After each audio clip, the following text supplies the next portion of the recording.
अगर आप भी चाहते हैं ट्रेवल म्यूजिक का वीडियो सबसे पहले आप तक पहुंचे तो लाल बटन को दबाकर चैनल को सब्सक्राइब जरूर करें और साथ में बेल आइकन को दबाना ना भूलें। Presented by Tribal Music।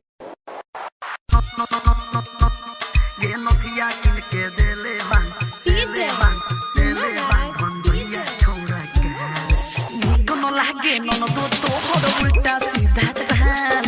निको न लागे ननदो तोहर उल्टा सीधा चढ़ाल नथिया किन के देले हौदी कसवा छोड़ा काल उड़नी किन के देले हौनी राजवा छोड़ा काल निको न लागे ननदो तोहर उल्टा सीधा चढ़ाल निको न लागे ननदो तोहर उल्टा सीधा चढ़ाल उड़नी किन के देले हौनी राजवा छोड़ा नथिया किन के देले हो मनोहरा छोड़ा काल डीजे साउंड रिकॉर्डिंग स्टूडियो लाल बेगिया। ये नथिया किन के देले भंगैया छोड़ा काल छुआ छोड़ा काल बादे स गायक ओकरा बादू न लायक लागता डाली कहियो लहंगा में महायक गायक ओकरा बादू न लायक लागता डाली कहियो लहंगा में मायक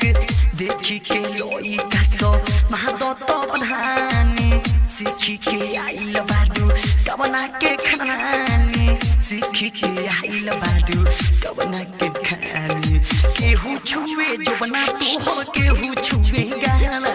केहू छुए जोबना तोहर केहू छुए गाल किन के देले बांधन जोइया छोड़ा काल पागल किन के देले बारे मिठुआ छोड़ा काल डीजे मुन्ना बैग डीजे मुन्ना बैग डीजे ये नथिया किन के देले बांधन जोइया छोड़ा काल मिठुआ छोड़ा काल अपन जावानी ननदो बातेलु सबके लागता धोइले बहाना साहल भके अपन जावानी ननदो बातेलु सबके लागता धोइले बहाना साहल भके देखी भाता हाथ तोहर सबे चीज धारी माजा तुलु ततादु सबके दूध धारी माजा तुलु ततादु सबके दुआरी छोटा काके साथी आप विवेक के बादू मनहाल छोटा काके साथी आप विवेक के बादू मनहाल ओढ़नी किन के देले बादे गायवा छोड़ा काल ओढ़नी किन के देले बादे यसवा छोड़ा काल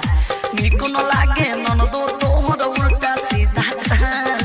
निको न लागे ननदो तोहर उल्टा सीधा चढ़ाल ओढ़नी किन के देले हौनी राजवा छोड़ा काल ये नथिया किन के देले हो मनोहरा छोड़ा काल साउंड रिकॉर्डिंग स्टूडियो लाल बेगिया।